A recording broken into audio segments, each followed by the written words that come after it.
Welcome बच्चों, today we are solving the fourth question of exercise 9A। यहाँ पे आपको क्या करना है, solve each of the following equation by trial and error method. तो आपने इससे पहले जो क्वेश्चन किया था थर्ड क्वेश्चन, उसमें आप लोगों ने रूट्स को वेरीफाई किया था। तो यहाँ पे वो रूट्स को फाइंड करना है। अब फाइंड करने का दो तरीका होता है।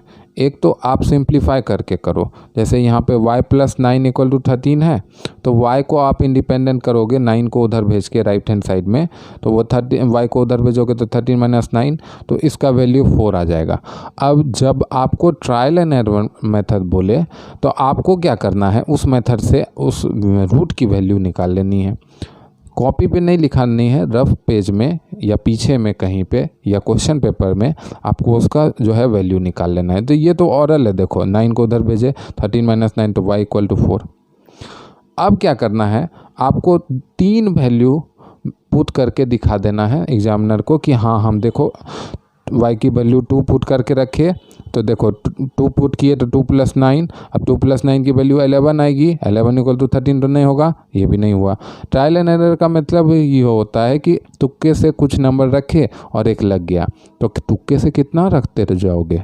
तो आप पहले आंसर निकाल लो डायरेक्ट मेथड से और उसके पीछे का 2 नंबर और पुट कर दो। जैसे 4 आया आंसर तो 4 लिख दिए, फिर 3 लिख दिए, फिर 2 लिख दिए, फिर 3 पुट करके देखे तो 3 + 9 यहाँ पे होगा कितना, 12, और राइट हैंड साइड में 13 है, यहाँ भी नहीं हुआ। फिर y पुट किए तो 9 + 4 भी 13 और इधर भी 13, तो देयरफॉर लिख दिए y = 4। वैसे सेकंड क्वेश्चन में देखो x - 7 = 10। अब यहाँ पे -7 को उधर भेजे, ये जो काम का भी करेंगे वो रफ में करेंगे, फिर से बोल रहा हूँ। तो -7 को उधर भेजे तो 17 हो गया x का वैल्यू। अब 17 हमको पता चल गया, तो 17, 16, 15 पीछे का 2 वैल्यू भी पुट करा के दिखा देंगे, क्योंकि यहाँ यही शो करना है कि आप ट्रायल एंड एरर के थ्रू लाए हो, डायरेक्ट सॉल्व करके नहीं लाए हो। डायरेक्ट सॉल्व करके अगर यहाँ पे दे दोगे गलत हो जाएगा, नंबर नहीं मिलेगा, ठीक है। अब देखो x की वैल्यू जब 15 पुट किया तो 15 - 7 कितना होगा, 8, और यहाँ राइट हैंड साइड में 10 है, 8 = 10 तो नहीं होगा, तो ये गलत हो गया। अब x 16 जब पुट करेंगे तो 16 - 7 कितना होगा, 9, 9 = 10 होगा क्या, लेफ्ट हैंड साइड में 9, राइट हैंड साइड में 10 नहीं होगा, तो ये भी गलत। अब 17 जब पुट किए तो 17 - 7 हो गया 10, और राइट हैंड साइड में भी 10 है, लेफ्ट हैंड साइड में भी 10 है, तो 10 = 10 हो गया। तो x की वैल्यू क्या आ गई, 17 आ गई। तो ये इसका करेक्ट आंसर हो गया। ट्रायल एंड एरर मेथड से हम लोग रूट्स निकाल रहे हैं। तो आगे चलो, देखो ये जो है आपका थर्ड क्वेश्चन, इसमें देखो 4x = 28 है। तो इसमें क्या करेंगे, x को इंडिपेंडेंट करने के, x के साथ 4 मल्टीप्लाई है, 4 को उधर भेजेंगे तो वो डिवाइड हो जाएगा, तो 28/4 हो जाएगा। हमको क्या पता है 4 × 7 = 28 होता है, तो x की वैल्यू 7 आ गई। अब 7 के पीछे का 2 वैल्यू को पुट करा देंगे, 7 तो पुट करेंगे, 6, 5 पुट किए तो 20 आया, लेफ्ट हैंड साइड में 20 है, राइट हैंड साइड में 28 है, कभी पॉसिबल नहीं है। फिर x 6 पुट किए तो 6 × 4 = 24, लेफ्ट हैंड साइड में 24 है, राइट हैंड साइड में 28 है, दोनों इक्वल कैसे होगा, गलत है। जब 7 पुट किए तो लेफ्ट हैंड साइड में 7 × 4 = 28 आया, और राइट हैंड साइड में भी 28 है, ये तो सही है सर, इसलिए x की वैल्यू आ गई 7, ठीक है। बस वो डायरेक्ट मत करना, हम बार बार बोल रहे हैं। फोर्थ नंबर देखो, 3y = 36, ठीक है।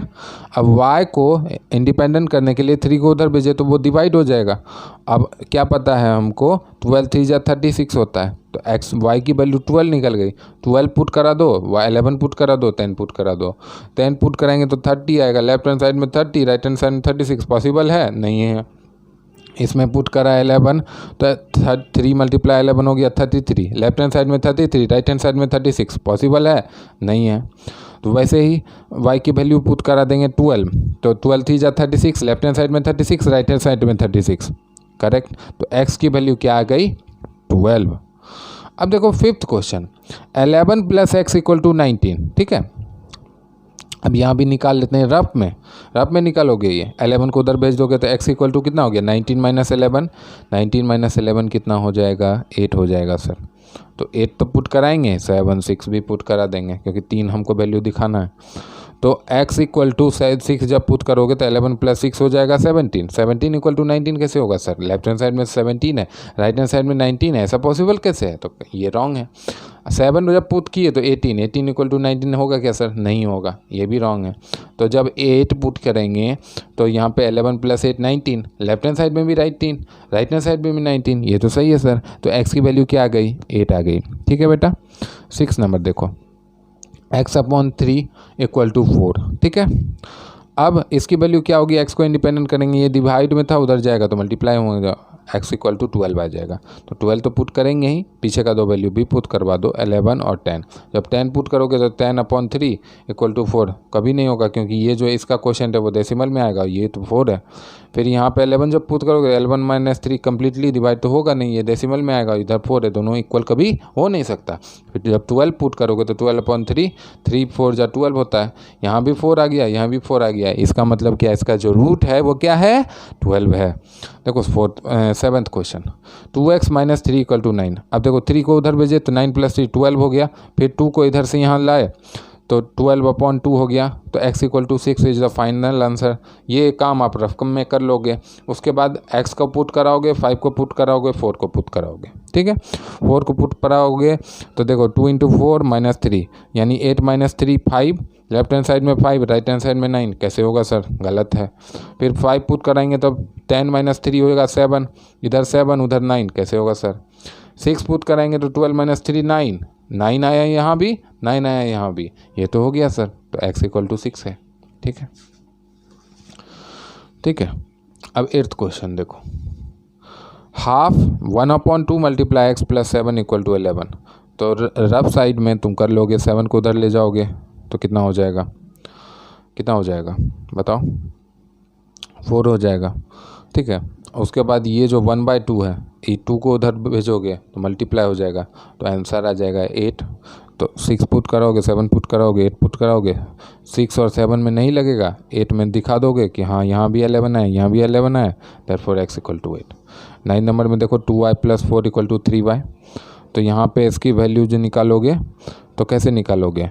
2y को उधर भेज दोगे तो 3y - 2y हो गया y, तो y की वैल्यू 4 आ गई। अब 4 3 2 को पुट कराओगे, 2 और 3 में दिखा दोगे कि उसमें नहीं लग रहा है, क्योंकि यहाँ पे 8 आता है, यहाँ 6 आता है, यहाँ पे 3 2 जा 6, 6 प्लस 4 10 आ रहा है, यहाँ 9 आ रहा है, ये नहीं कट रहा। और यहाँ जब पुट करेंगे तो दोनों तरफ 12 आ गया, इसलिए y equal to 4। Last question देख लो, z - 3 इक्वल टू 2z - 5। तो यहाँ पर भी ये जो z है इसको इधर भेज दिया, -5 को इधर ले आए, यहाँ हो गया 5 - 3 2, यहाँ 2z - z, तो z की वैल्यू 2 आ गई। तो 2 पुट कराए, 1 पुट कराए, 0 0 1 में नहीं लगेगा और 2 में लग गया, दिखा दिए, तो z की वैल्यू क्या आ गई? 2 आ गई। यहाँ गलती से -1 लिख दिए हैं, z की वैल्यू क्या है? 2। ठीक है, I hope you are liking all this series of video. If you do like, please like the video, subscribe the channel and share with your friends. Have a nice day.